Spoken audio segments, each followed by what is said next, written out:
Welcome to Healthy Lifestyle with Lorianne. I am Coach Lorianne, America's #1 take action success coach and strategist, empowering, educating, inspiring, and igniting you to take action with jet propulsion. We assist people to find and embrace their life purpose, live their highest vision, and become the next best version of themselves, forging a strong foundation to soar to success. For more information on how to work with me and my team, visit us at ldcstrategies.com and become a member of our Take Action community. Our goal here, as you're aware, if you've been listening, is to empower minds, educate hearts, inspire action, and ignite success. And you can choose to have a fulfilled, healthy, emotional, spiritual, and physical life and live that life you have always wanted and dreamed, and it is possible. Welcome to the show. And today, talking about forging a strong foundation. What forges a strong foundation better than great presence in the digital arena? And how we do that is really beautiful website. So today on our show, we're going to light you up with some verbal caffeine and all these possibilities with that, with our beautiful, handsome guest, Andrew Schulkind. He leads Indigo, is the name of his company, website and content marketing agency, who focuses on helping B2B clients generate audience engagement through solid information architecture, great user experience, and compelling content, which is really necessary. With a dash of common sense, that really doesn't hurt either, does it now? The Indigo team has experience working in a range of industries and is particularly passionate about working with mission-driven businesses.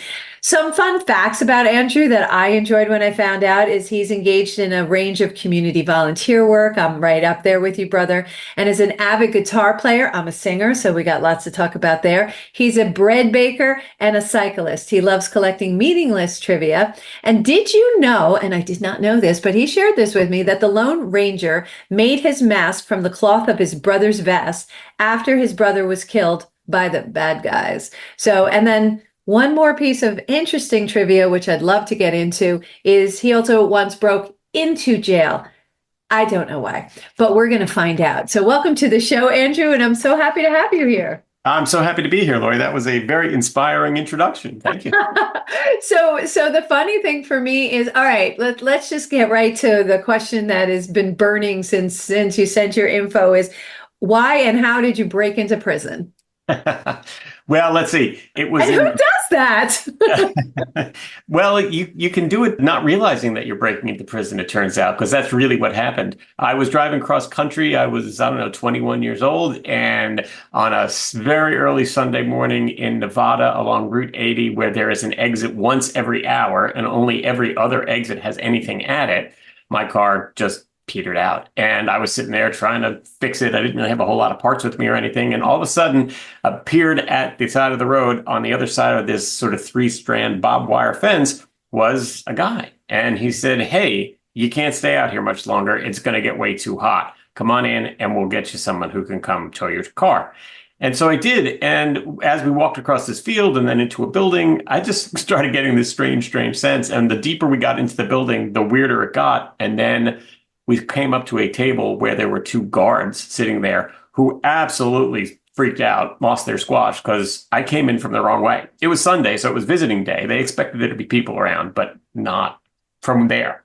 Anyway, that's how I broke into prison, crawling through a barbed wire fence with someone. And the guards got me hooked up with the mechanical staff, and they came and towed me off the highway and got me going again. So and probably fixed where you snuck in through the barbed wire. That probably shouldn't have been. No, actually, it's in Nevada. The prisons department and the forestry department work together so that low-level, people who kited checks or, public drunk and disorderly or whatever, they go up into the hills and do brush control, to try and control fire. Okay. So it was a super low security prison. Gotcha.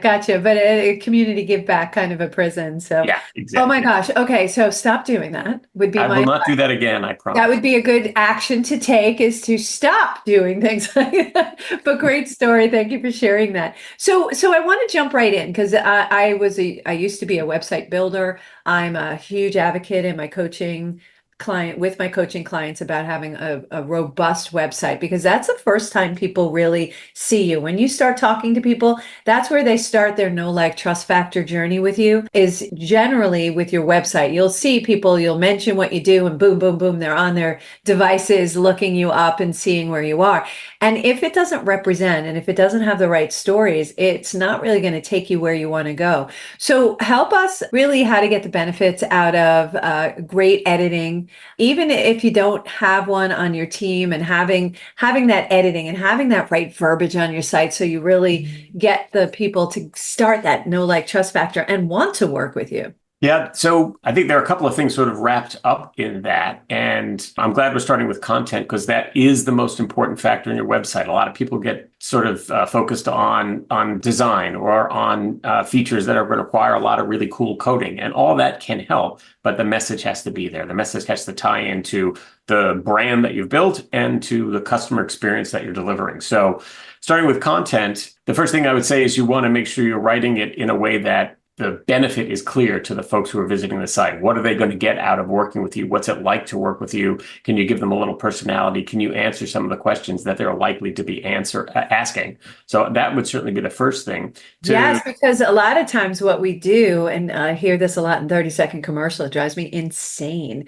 is that they talk about what they do. They don't talk about what you're going to get. And that's the only thing the listener and the reader and the viewer wants to really hear is, okay, what are you going to do for me?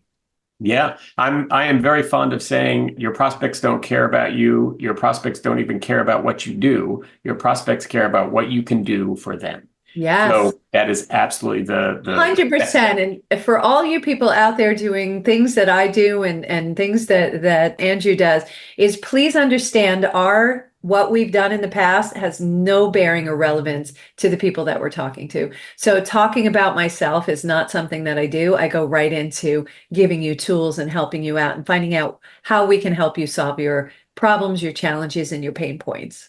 Yeah, I would expand on that to say that's exactly where you should start, where your website should start. And if you think about sort of first, second, third point of contact, that's where you want to start, everything you just described. And as folks get further into that journey of know, like, and trust that you mentioned, that's where you start talking about your experience and how it's relevant to how you're going to help them. They don't care that your team has, 16 decades of combined experience. They care that recently you have helped someone just like them solve the same problem that they're trying to solve. Absolutely. And or have gone through it yourself and had to jump that hurdle yourself. I know that when I speak to my people that I serve, it's, hey, I've been there, done that. I got a couple t-shirts. I've made those mistakes already. Let me help you avoid them. So that's really the place that we work from. My favorite is, and you, like we work in multiple industries because we talk the same language across the board. Doesn't matter what the industry is.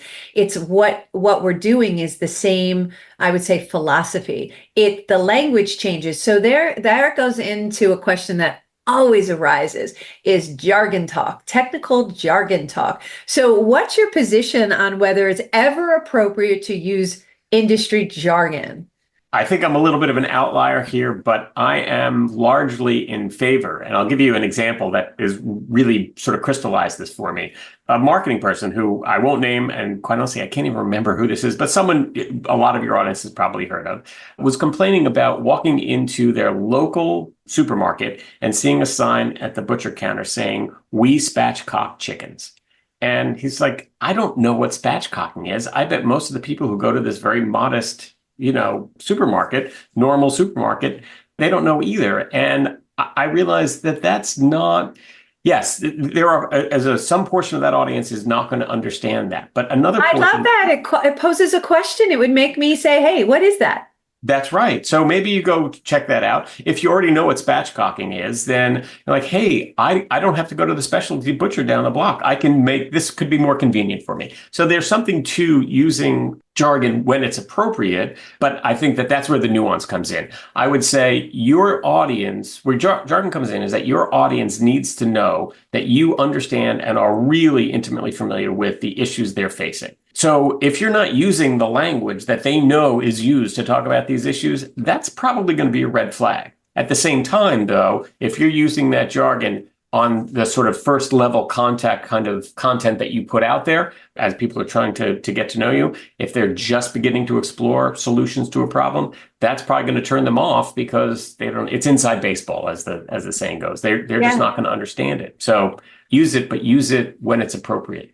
Yeah, I totally agree with your philosophy because we speak in archetypes. So there's 4 different archetypes, and there are some people who are knowledge and blueprint based, and they need lots and lots of information. But you also have to attract those nurturers and those action takers. That's your front page. Your homepage needs to be accessible to everyone. When you jump into early jargon, you are off-putting and you make people feel silly. So they don't want, a lot of people don't feel comfortable asking questions. I'm a question asker. I love to ask questions. Matter of fact, there's a phrase that I use often, which is help me understand.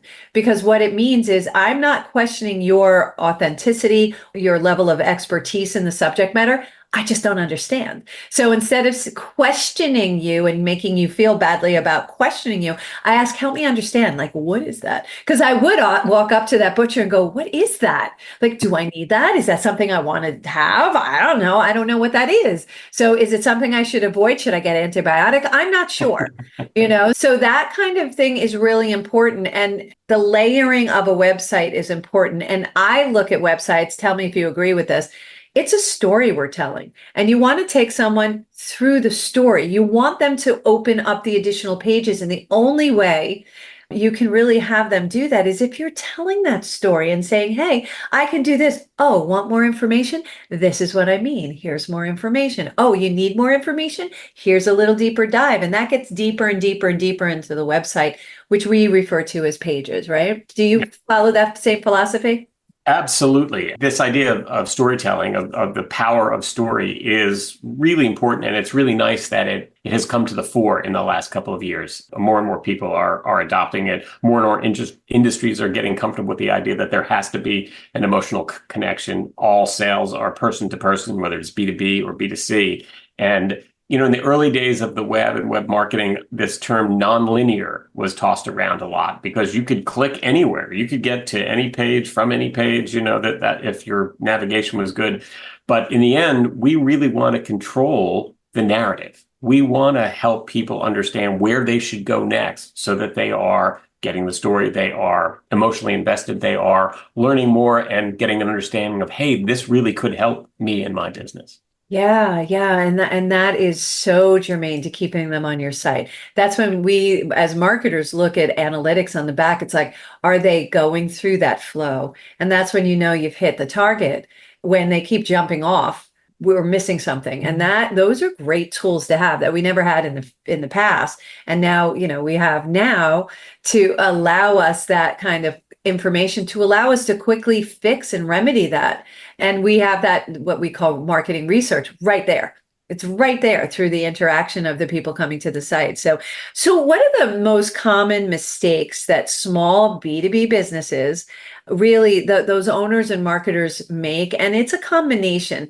There's good and bad in every industry. We have really good people and things that they do, and other people not so good. So if you've had a bad experience, try not to have that be off-putting, because there are people out there like Andrew who can take you through a really good experience so you could really get what you always intended and wanted to get. So what are those common things that we should look for? A couple come to mind right away.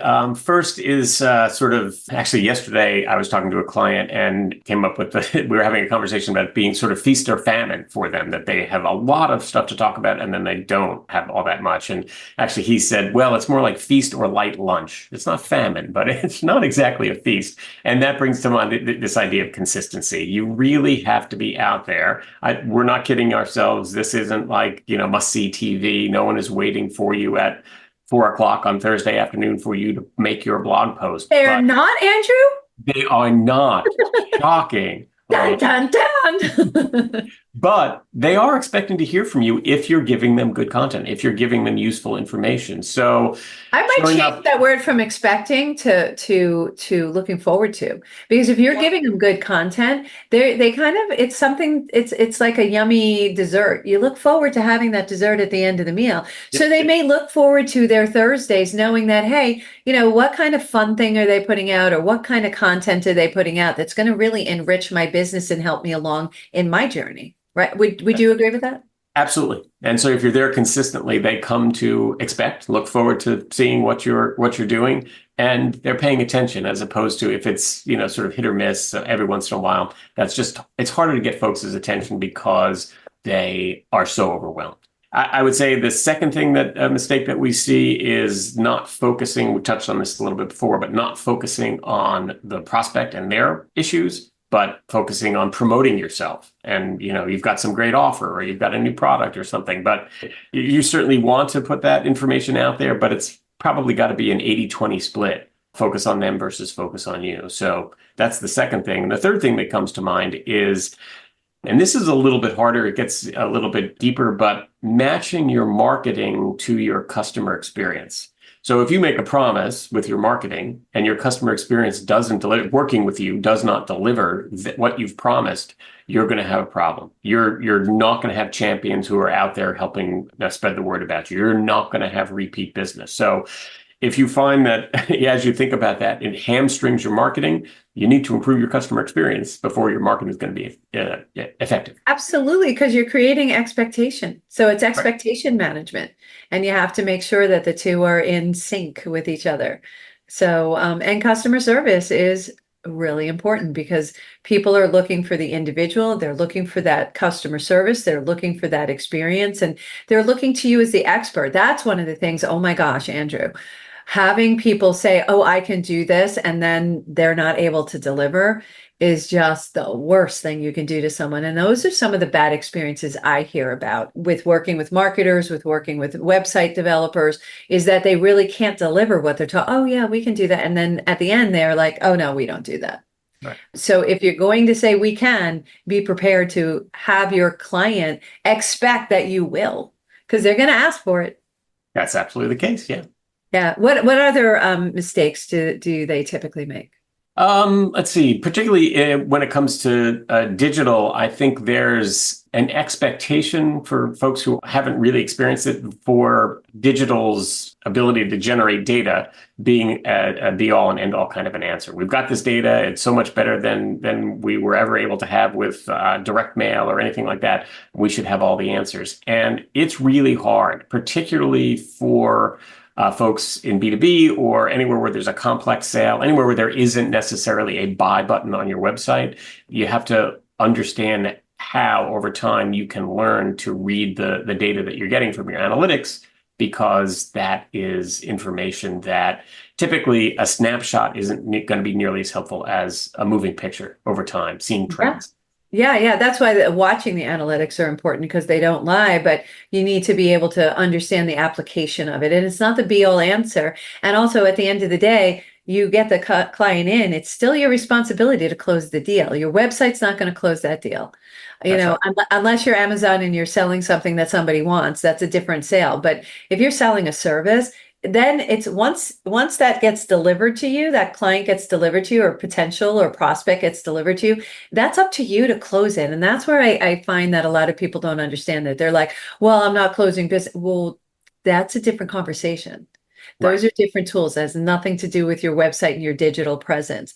I find it interesting too that there's a lot of critical errors and pieces to digital marketing that people make. So what's like the most frequent critical error people make in digital marketing?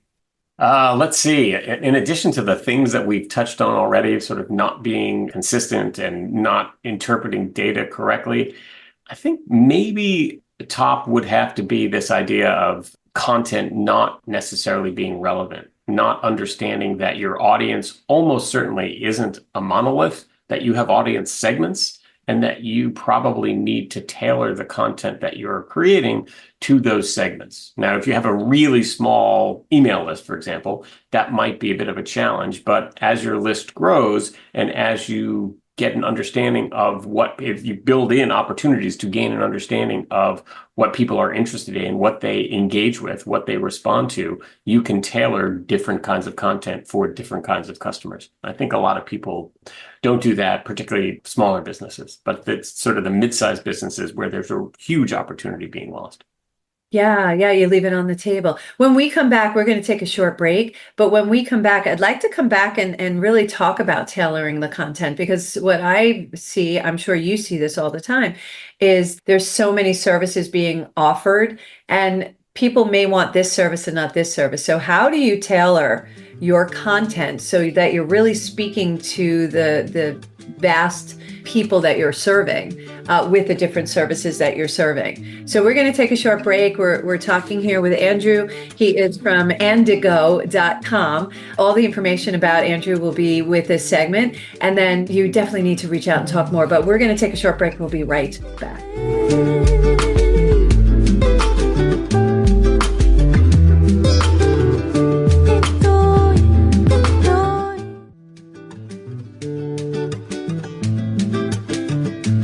Welcome back to Healthy Lifestyle with Lorianne. I am Coach Lorianne, America's #1 Take Action Success Coach and Strategist. Today we're talking to Andrew from andigo.com, and I really am excited about this conversation. But before we go back to Andrew, if you'd like to be a guest or lift up your business or product or non-for-profits, please reach out to us at healthylifestylewithla@gmail.com. Or of course, if you have any questions or comments, we love those, especially the we love you emails. Please email us at healthylifestylewithla@gmail.com. My team and I will respond to every email, and we love hearing from you.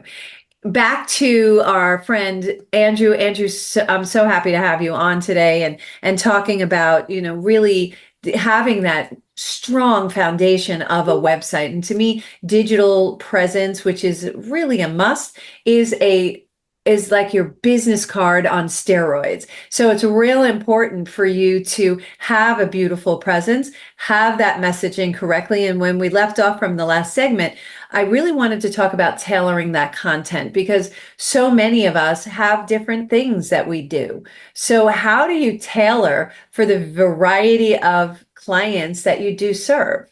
Right before we ended that previous segment, you mentioned how do you figure out who you're talking to and whether they're interested in this service or that service. And that right there is part of what we try and get our clients to move beyond thinking.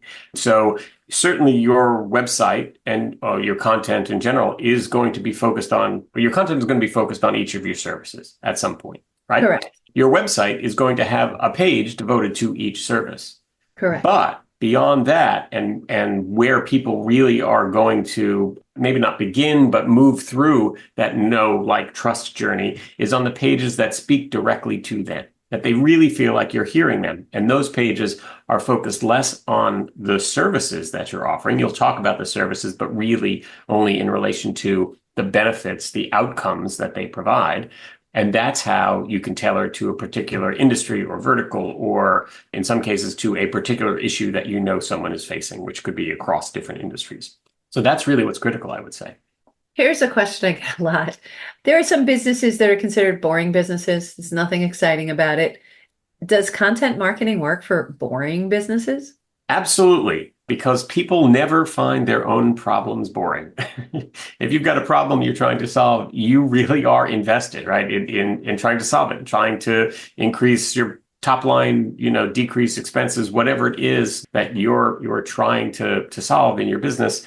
If there's someone talking about that problem and a potential solution, you're going to be interested. So I would say you have to think about it in terms of your audience. Yes, you still might have a hard time holding your cousin's attention across the Thanksgiving dinner table because your industry just isn't that interesting. But the folks who are in that industry, they're going to find the information interesting. And that's really what you have to focus on. Is this content helping people solve a problem?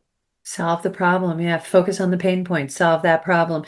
So another question I get a lot is, okay, I have my web page, blah, blah, blah. And I'm hearing, so and so at the dinner table tell me about landing pages and funnels and lead magnets and all those fancy schmancy things that the 10Xers out there want to have you build. And how does that work into your digital marketing? Well, in a couple of ways. The most common way, and I think sort of the traditional way, is that there is a landing page and it is meant to receive traffic from a particular kind of content, right? Like we see this happen all the time in pay-per-click advertising campaigns or even social media campaigns that are more organic, where you are talking about a particular problem or you're talking about a particular solution, or there is something specific to your message that you are enticing your audience with, and then you dump them onto your homepage, which might have mention of that, but really to get to the meat of that matter, you're asking them to click again, maybe click twice. And that is you'll never see a campaign perform well under those circumstances. So a landing page is built to help that. And landing pages and squeeze pages, and there are different terms that, sort of get thrown in together that maybe are slightly different things, but a landing page really can be just about a sort of an overview page for an entire service that you're offering or set of solutions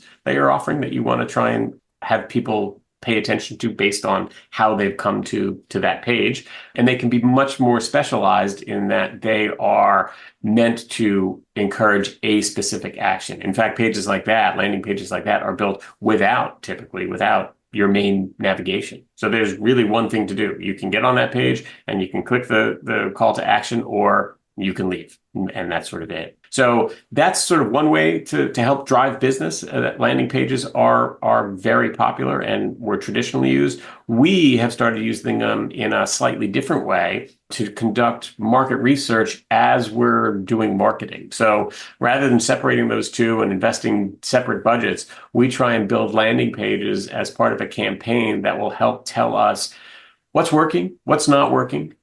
Do we need a new website? Can we revamp the website we have? Is the website not the problem? And so in that way, landing pages become a research tool that helps us make decisions about why we might need a new website or why we might need new content that go beyond just, hey, I get the sense we're falling behind the competition. Trying to couch this in data terms rather than just gut feeling, which is important too. But Yeah, it definitely is. And landing pages, and when you talk campaigns, you can have an email that you send out to your database, or you can have a social media post that you're sending out, and it pushes them to this landing page about a specific service or product that you're offering. And that's all it does. So that's what, a landing page, a squeeze page, they have all kinds of different names for it. It doesn't matter what the name is. What matters is that what action you want to take. So you really need to think about, in my estimation, the customer's journey. What does that look like? The shorter the journey, the more chances that you're not going to confuse them. And that's the number one goal. I always say, you give too many options, confused minds make zero decisions. But if you're trying to promote a book, or if you're promoting a product, or if you're promoting a service, don't promote all three at the same time. And that's a number one thing I see people making a mistake, is like, and I can do, and yeah, and yeah, and yeah. And by the time you get to the end of that, you're like, I gotta go. You don't even take an action because it's just too much. Do you find that in what you're doing as well? absolutely. The more tightly focused and highly targeted your message, the more successful it will be. And that's something that a lot of companies make a mistake at, trying to be all things to all people in all their marketing. Yeah. And it usually does not lead to good things. Yeah. The question I always ask is, who do you serve? And Everybody. when somebody comes back and says everybody, I'm like, uh-oh, ruh-roh. We have a problem that we need to really narrow it down, because you don't serve everybody. You can't, even if you wanted to, you're not physically possible to do that. As much as we'd love to say that, and you probably do to a certain element, but those aren't your people, and you got to find your people, and you need to understand the definition of that. And that's where avatars and things like that come into play, which is a different conversation for another day. But I think it's really important. One of the things I get a lot, and I'll sit there and I'm like, oh my God, I don't know what to do. Writer's block. Yikes. Writer's block is so bad. So do you have any trade secrets or help to really, what do you do when you need to figure out what and how to write? Yeah, I'm not sure if it's a secret, really. I think a lot of people do know this, but if you aren't sure what to write, this isn't, you're not writing the great American novel. It's not waiting I for, might be. you might be, but that's not what you're doing for your business. So you're not waiting for, the muse to visit in the middle of the night. So what you should be doing is asking questions and listening. So depending on the Asking size. questions to whom and listening to whom. So depending on the size of your audience, your organization, there may be other, client-facing folks that you want to talk to and say, "Hey, what are people asking about these days? What are they asking about as they're going through the buying process? What are they asking about once they're on board and we're helping them? Are there any areas that they have questions about, or they just didn't realize that we could help them, or that our solution would address?" That becomes great fodder for content that absolutely is going to get people's attention because it's the questions that they're asking. Yeah, that's an advantage of feedback. And I love feedback, good, bad, or ugly. I love feedback because it helps me adjust and understand that I know what I do, but do you know what I do? That's right. Right. And if you don't know what I do, then I'm not hitting the mark. That's And right. then I would say my marketing wasn't working, right? When do you know when your marketing's working?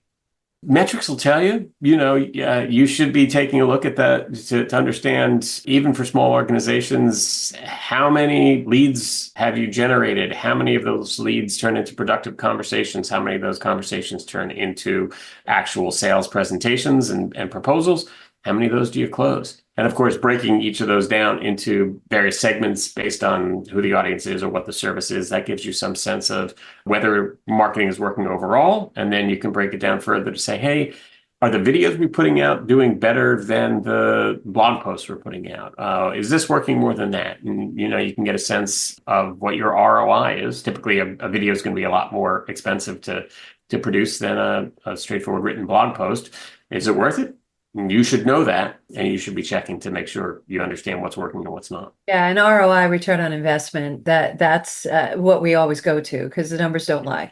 Yeah, If you're spending more than you're getting on return, that's not a good return on your investment. And it may not be that it's not working. It just may not be the right message. It might. So we have to look at all of those things. I have a quick story. I had a client years ago when I was doing marketing full time, and the client brought me in and he said, yeah, this digital marketing person on our website, it's not working. I have to change everything, blah, blah, blah. And I was like, why? And so I was like, can I see your analytics? And so he brings me all his stats, and this is how many leads I get on a weekly basis off my website and blah, blah, blah. And I'm looking at the stats, and he's getting good numbers. He's bringing in a lot of people, and I'm sitting in his office and I'm listening to staff talking, and we're doing something. And I was just like, huh. I knew where his hang up was, is it wasn't in the marketing, it wasn't in the lead generation, it was in the closing the deals. So how do I have that conversation with an owner that they're not successfully closing the deals? And it was really simple. After I took some observation and I was like, can I be transparent with you? I was like, I'm asking you for your permission to be fully transparent, and you're not going to like what I have to say. And they were like, okay, but blah, blah. And I was like, okay. But I said to them, I said, the woman sitting across from me right now is working on a spreadsheet. And every time the phone rings, she answers the phone as well. But she's working on spreadsheets. I said, what are the spreadsheets she's working on? And he says, oh, well, those are the financials and where all the workers are going and things like that. She was actually doing all the movement, almost like a project manager, who was going where and the whole nine yards. But every time the phone rang, she was aggravated. And she was almost answering. She didn't, but she was almost answering the phone like, yeah, what?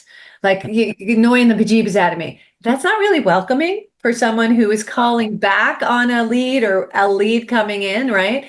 And then I saw this other woman sitting there. And I have to tell you, Andrew, like my teeth hurt when she answered the phone because she was so sweet. It was like, have a sunshiny day and blah, blah, blah, which is beautiful, and all joking aside, it was a beautiful thing. But she wasn't being interrupted all the time. And I said, how important is it to you to have so-and-so answer the phone? Could we switch their roles?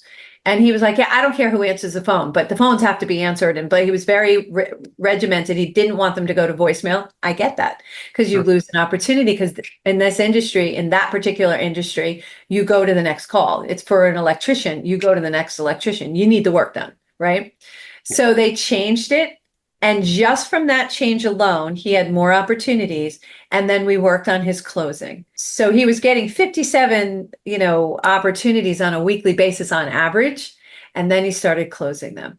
So it was that hiccup right there with just a change. And who would have thought through analytics, you would understand that there's your hitch. So when you say you break it into categories, it's important to look at that customer journey and where it is they are in the journey. Where are we missing? Where are we hiccuping? That's where analytics come into play, right? Absolutely. And that's where you become my superhero. Because as the website developer, you're like looking at those analytics that you look at all the time. You really understand what they mean. And to express that to the business owner who's in their superpower is an important thing, to listen to that feedback from you. Absolutely. Although I will certainly say that the website analytics in a vacuum aren't nearly as helpful as looking at things more broadly, whether that's other analytics as from email marketing and social media and pay-per-click advertising, things like that. And also, as the story you just told demonstrates, the bigger picture, right? Like that's, people always want us to work on contingency. And I'm like, well, I can't because I don't know the rest of you're sharing some of this with me, but I can't make you fire that person who's answering the phone with the sourpuss voice, right? Like, and understand, I talked myself out of a job because I could have taken over for that digital marketer, but they were doing a good job. Yeah. So I'm like, I'm not going to do any better than them. And it doesn't make sense for them to move. Something that you said really resonated with me and very important for listeners and viewers to pay attention to is that it's not the website alone. The website person needs to understand and work with the marketing people or your different campaigns. It is called a campaign because it incorporates all those different elements, whether it's an email campaign, a text campaign, whether you're spraying and praying and doing radio, TV, and newspapers. It just doesn't, but all of that intersects. And it's all of that you really have to look at and have somebody overseeing that. Generally, I look to my webmaster to do that because you're the solid piece. And everything else comes and pushes back to the website. So you would be like the master guard there for me to really say, hey, can you work with the rest of my digital team to make this resonate and to make this successful? That's right. And that's typically the position we find ourselves in with our clients and their broader teams. And isn't this why the websites are really the hub for almost every business? Is like, this is the place to go. Yeah, absolutely. Particularly if it's a complex sale where it's going to take multiple points of contact. There'll be multiple points of contact on social media and via email, but they're almost always going to push folks back to the website because that's where let's call it a micro conversion is going to happen, right? At some point, someone's going to have to pick up the phone and have a conversation. That's typically where the close happens for most of our clients, but there have to be these micro conversions along the way as we go through that buying journey. Talk about jargon again. Micro conversions. Help our listeners and viewers understand what those are. A conversion is probably what people refer to as a sale, right? Someone, you won them over. A micro conversion is where the content you've presented on social media is compelling enough that they've gone to the website. That could be a micro conversion. Once they're there and they're on that landing page, the content you presented there is compelling enough that they have downloaded the PDF guide or how-to program that you provided. That can be a micro conversion. So all those things that are moving them from not knowing who you are and never having heard of you to being ready to pick up the phone and take action. Yeah, take action. And for them to take action. Speaking of take action, shocker, nice segue. Thank you very much. So our listeners, viewers, I always ask for everybody who I interview to give our listeners and viewer some action they can take when this is over right away. Like as soon as we stop, that they can actually take an action to help them with their website or help them with their conversion. What would that advice be, Andrew?